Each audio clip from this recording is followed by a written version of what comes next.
Hello and good evening. You're joining the State of Business with me, Nishani Figuera. First, a look at tonight's headlines.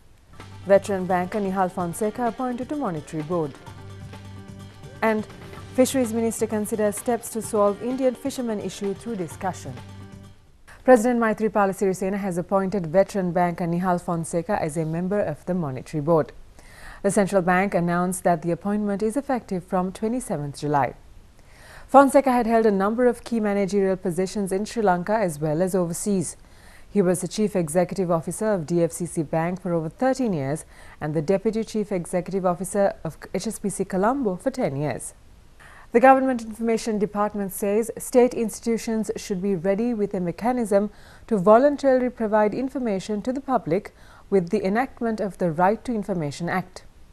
The Director General of Government Information Department, Dr. Rangakalan Surya, expressed these views addressing a workshop in Colombo. The Speaker of Parliament signed the Right to Information Bill into legislation yesterday. A workshop was today conducted on RTI for senior state officials of the Western Province. මාස 6ක් ඇතුළත අපි මේ කටයුතු දියත් කරන්න ඕනේ ක්‍රියාත්මක කරන්න ඕනේ.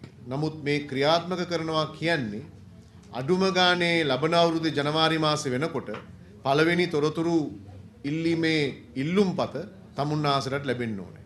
මේ රටේ ජනතාවට තොරතුරු ලබා ගැනීමේ ඉල්ලුම්පත්‍රය ලැබිලා ජනතාව තොරතුරු ඉල්ලන්න පටන් ගන්නවා. අපි මාස 6ක් ඇතුළත තොරතුරු දෙන්න පටන් ගන්න වෙනවා.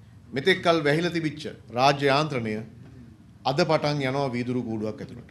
සම්පූර්ණයෙන්ම ඒක විවෘත භාවය අවලංගු කරලා අපි වීදුරු කූඩුවක් ඇතුළට යනවා. මේක සියල්ල පාරදෘශ්‍ය භාවයකින් කරන්න වෙනවා.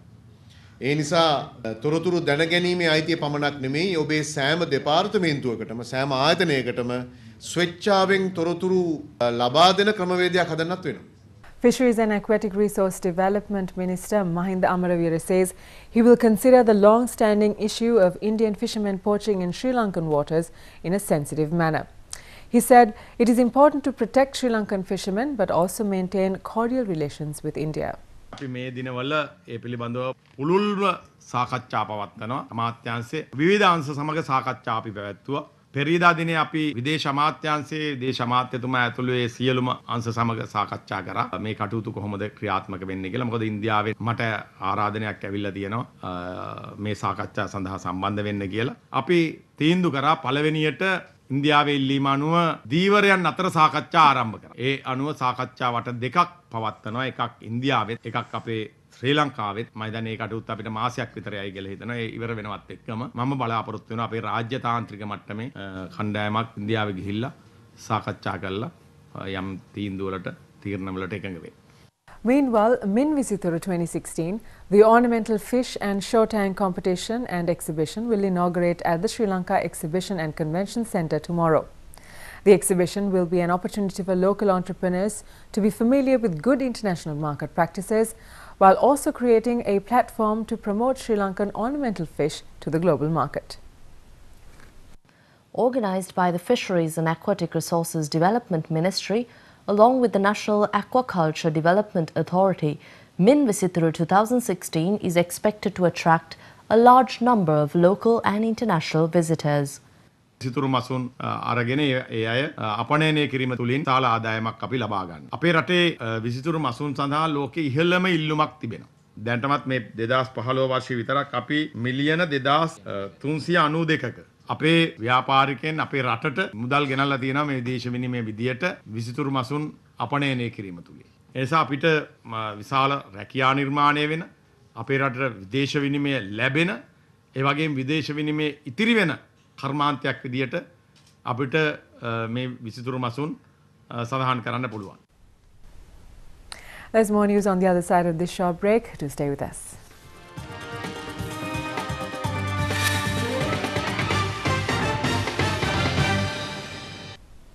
Welcome back. You're watching The State of Business.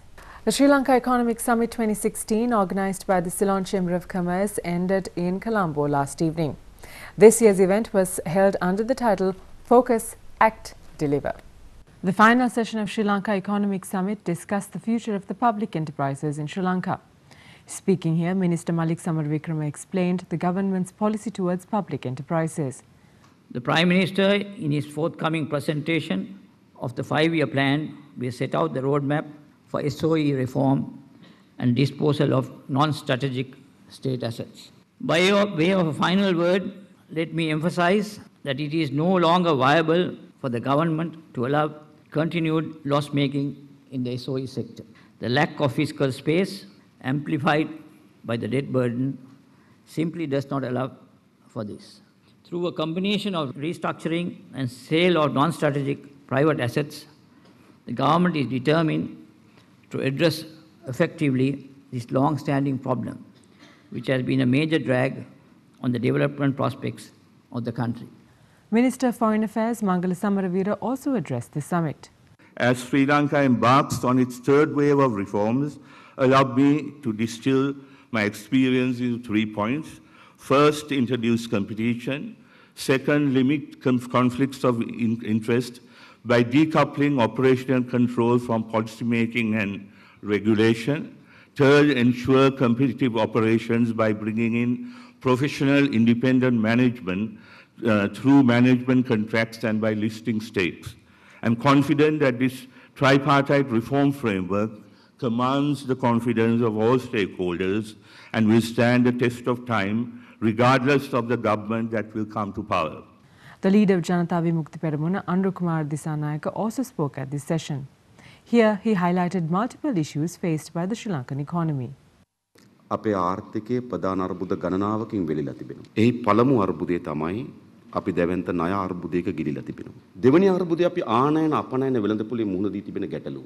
ආසන්න වශයෙන් ගත්තොත් අපේ වෙළඳ ශේෂ ඩොලර් බිලියන 9ක් 10ක් ආසන්න ප්‍රමාණයක තිබෙනවා. මේ ඩොලර් බිලියන 9 10 අපි උපයාගන්නේ කොහොමද? අපේ ආර්ථිකයේ තුන්වෙනි අර්බුදය රාජ්‍ය ආදායම අඩුවීම. හතරවෙනි අර්බුදය අපේ රාජ්‍යයේ නිෂ්පාදනය කඩා වැටීම. අපි මුහුණ දී තිබෙන පස්වෙනි අර්බුදය ආදායම් බෙදී යාමේ විෂමතාවය.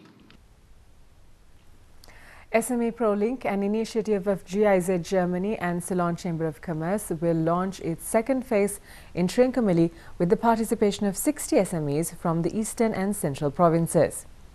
The Sri Lankan German SME development program, implemented by the GIZ in cooperation with the Ministry of Finance, aims to support a cohesive policy framework enabling SMEs to grow in an inclusive environment and eco-friendly manner.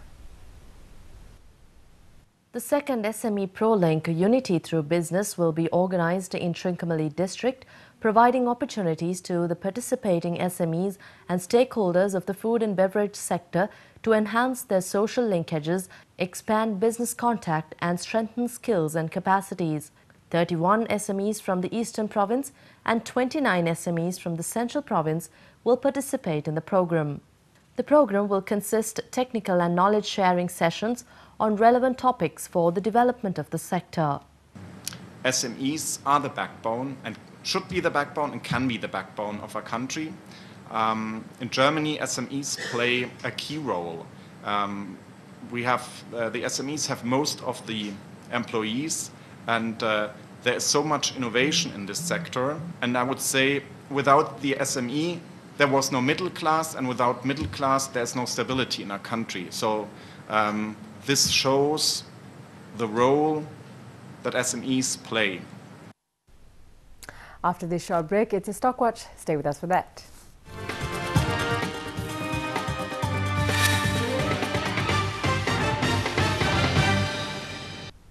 Welcome back to the show. The market ended the day negative, trading on thin volumes as selling was seen on index-weighted counters. Foreign investors were net buyers for the day, with interest seen on John Keells Holdings, Hemas Holdings and Texture Jersey. The All Share Price Index dipped 33.33 points to close at 6,478.25, while the S&P SL20 dipped 23.1 point to close at 3,511.02. Turnover for the day amounted to 505.1 million rupees, with 27.2 million shares being traded. The top traded counters were John Keells Holdings with 55.6 million rupees, Colombo Fort Land and Building 50.7 million rupees, Distilleries with 44.7 million rupees, Texture Jersey 27 million rupees and Hemas Holdings 22.6 million rupees. Foreign inflows amounted to 102.9 million rupees, whilst foreign outflows totaled 68.3 billion rupees. And now let's take a look at the day's forex rates.